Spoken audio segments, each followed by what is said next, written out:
बिस्मिल्लाहिर्रहमानिर्रहीम। अस्सलाम वालेकुम रहमतुल्लाहि वबरकातुहू। मुझे आज सुबह एक दोस्त की कॉल मौसूल हुई कि आप अपने टीवी ऑन कीजिए और हादी टीवी के नाम से एक चैनल है, उसे सर्च कीजिए। मैंने हादी टीवी के चैनल को सर्च किया तो उस पर कुछ औरतें बैठी थीं।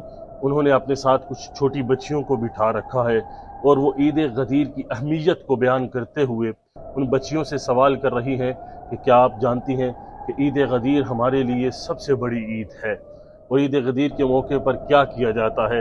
यानी वो उनसे सवाल पूछ रही थी और पूछ कर सुनने वाले जो सामीन हैं या सादा लोग मुसलमान अहले सुन्नत मुसलमानों की जहन साजी की जा रही है कि ईद गदीर सबसे बड़ी ईद है। ईद गदीर के मौका पर हमें नया लिबास पहनना चाहिए, नए नए खाने खाने चाहिए, एक दूसरे को ईदी भी देनी चाहिए। दर हकीकत ये ईद गदीर है क्या जिसके बलबोते पर मुसलमानों को गुमराह करने की कोशिश की जा रही है। एक ऐसे शख्स ने इंतखाब किया जो इसमत की दर्जे पर जो है वो फाइज था और इमाम अली अलैहिस्सलाम से ज्यादा कोई ऐसी शख्सियत नहीं हो सकती कि जो रसूल खुदा के तमाम तर कामों को आगे रखती है। इसके अलावा आप लोगों की क्या एक्टिविटीज होती हैं? एक हम अपने घर से जाते हैं लाइटिंग नए कपड़े पहनते हैं। नए कपड़े पहनते हैं। गुड। नए कपड़े पहनना भी इसको मैं आपको बताऊं कि मुस्तहब अमल है। नए कपड़े ईद गदीर वाले दिन पहनने का बहुत ज्यादा सवाब है। ठीक है, तो नए कपड़े पहन के प्यारे प्यारे से बच्चे बन के जैसे आप हमारे पास आए हुए वैसे जैसे हम बाकी ईदें जो है वो बहुत जो पुरजोश तरीके से मनाते हैं। तो इस तरीके से हमें क्या करना चाहिए, क्योंकि हमारी सबसे बड़ी ईद है तो हमें भी क्या करना चाहिए, ज्यादा अच्छे तरीके से इस ईद को सेलिब्रेट करना चाहिए।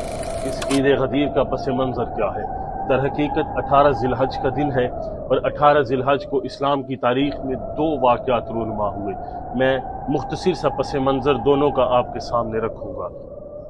हज्जतुल विदा के मौका से कबल हुज़ूर सल्लल्लाहु अलैहि वसल्लम ने हज़रत अली रज़ियल्लाहु तआला अन्हुम के साथ कुछ वफ़द और कुछ अफराद को हज़रत अली रज़ियल्लाहु तआला अन्हुम की क़यादत में यमन की तरफ भेजा कि आप यमन के इलाके की तरफ जाएं, वहाँ से ज़कात, सदक़ात और खुम्स वगैरह को इकट्ठा करके लाएं। हज़रत अली रज़ियल्लाहु तआला अन्हुम उस वक्त के हमरा चले गए और हज़रत अली रज़ियल्लाहु तआला अन्हुम को जल्दी इस बात की थी कि मैं जल्दी जल्दी ये सारे काम निपटा कर वापस चला जाऊं ताकि हुज़ूर सल्लल्लाहु अलैहि वसल्लम के साथ हज के मौके पर शामिल हो जाऊं, शरीक हो जाऊं। हज़रत अली रज़ियल्लाहु तआला अन्हुम ने वो तमाम वाक़यात निपटा कर जब वापस आ रहे थे तो उस वक्त में कुछ अफराद के साथ हज़रत अली रज़ियल्लाहु तआला अन्हुम की अनबन हो जाती है। कुछ नामुवाफिक आपकी हम मिजाज लोगों के साथ ना हो तो किसी बात पे दोस्तों में भी अनबन हो जाती है। हज़रत अली रज़ियल्लाहु तआला अन्हुम की उनके साथ अनबन इस बात पे हुई कि वो जो चंद अफराद थे वो उस ज़कात और सदक़ात के माल में से कुछ लिबास को, कुछ माल को बतौर लिबास इस्तेमाल करना चाहते थे या उस ऊँटनी को इस्तेमाल करना चाहते थे जिनको हज़रत अली रज़ियल्लाहु तआला अन्हुम ने सख्ती के साथ मना कर दिया। इसमें और भी रिवायात मौजूद हैं लेकिन मैं वो आपके सामने रखना ज़रूरी नहीं समझता। वो इस्तेमाल करना चाहते थे, हज़रत अली रज़ियल्लाहु तआला अन्हुम ने उन्हें इस्तेमाल करने से सख्ती से मना कर दिया। ये बात उनको नागवार गुजरी। अब दूसरी तरफ हज के मौका पर अल्लाह तबारक व तआला ने हुज़ूर सल्लल्लाहु अलैहि वसल्लम पर इस आयत को भी नाज़िल फरमा दिया कि अल यौम अकमलतु लकुम दीनुकुम, यानी हमने आपके लिए दीन को मुकम्मल कर दिया। अब उस हज के मौका पर कुछ सहाबा, वो जो कुछ अफराद थे, हुज़ूर सल्लल्लाहु अलैहि वसल्लम के पास शिकायत या शिकवा लेकर आपके पास पहुँचे। हुज़ूर सल्लल्लाहु अलैहि वसल्लम ने उनसे पूछा कि क्या तुम मेरे पास हज़रत अली की शिकायत लेकर आए हो? तो उन्होंने कहा जी हाँ। तो हुज़ूर सल्लल्लाहु अलैहि वसल्लम ने जवाब दिया कि हज़रत अली हक पर हैं, वो जो चाहे कर सकते थे, वो इससे ज़्यादा भी अपना हक रखते हैं। तो उस सहाबी ने जवाब दिया कि मेरा दिल हज़रत अली के बारे में साफ़ हो गया। अब चूंकि ये बात दूसरे सहाबा किराम में फैल चुकी थी, लोगों में फैल चुकी थी, अब हज के बाद तमाम सहाबा किराम अपने अपने इलाकों की तरफ जाने लगे। इराक वाले इराक की तरफ, बसरा वाले बसरा की तरफ और जनाब यमन वाले यमन की तरफ जाने लगे। तो रिवायात में आता है और कहा जाता है कि वहाँ पर एक चौक और चौराहा था जहाँ से यमन की तरफ, बसरा और इराक की तरफ रास्ते निकलते थे। उस रास्ते को गदीर कहा जाता है। उस इलाके का नाम गदीर था और वहाँ पे एक कुआं था जिसे खुम कहा जाता है। इस वजह से इस वाक़या को गदीर खुम कहा जाता है। अब उस जगह पर जहाँ पे तमाम सहाबा किराम ने अपने अपने रास्तों की तरफ जाना था, तमाम मुसलमानों ने अपने रास्तों की तरफ जाना था, वहीं पर हुज़ूर सल्लल्लाहु अलैहि वसल्लम ने ये खूबसूरत जुमले इरशाद फरमाए कि जिसका मैं मौला اس کا علی مولا، اور جس کا علی مولا اس کا میں مولا۔